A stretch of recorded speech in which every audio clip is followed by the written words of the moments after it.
aborokiwa bari ba grade 6 na bari bari gukora amatemo ya KCP anene kroba okuru muroberio oso 844 so asumuroberio o CBC nigo bagendera amatemo ababuya asiritsikoria kabere kroba robere tuchigokora osigokora amatemo ayo ritikoria ngyo asense yaito ya Kenya sijinsemo awao kulingana no county commissioner we county ya Kisii Tomwanjere oyo tarira ase county osensemo ya sub county nyamaje nigo aboriri ababwatani awa kwene kibuna ngosira bale na kwa bando kiwa achinga gichinyorore kroba okora amatemo ayubo igo no embali ba uchokora ikirasiki 12 amatemo abonara uchuchaka umutinyi togoswa.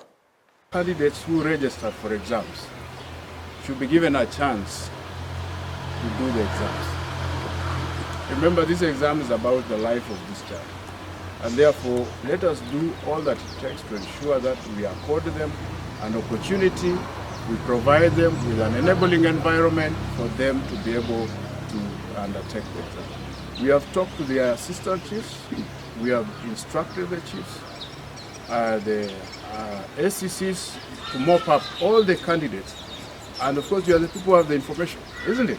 Yeah, anytime you detect that there is a candidate missing, please draw the attention of the local administration and let them mop them up to come and undertake it. This is the last KCP we are having, and you can imagine when a child misses on this one, it means they have to wait for another, I think, 2-3 years before they fit into, they align into the CBC system.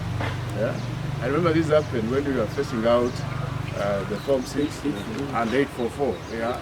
Some of us were got into that mix, you know, and it's not very easy to recover.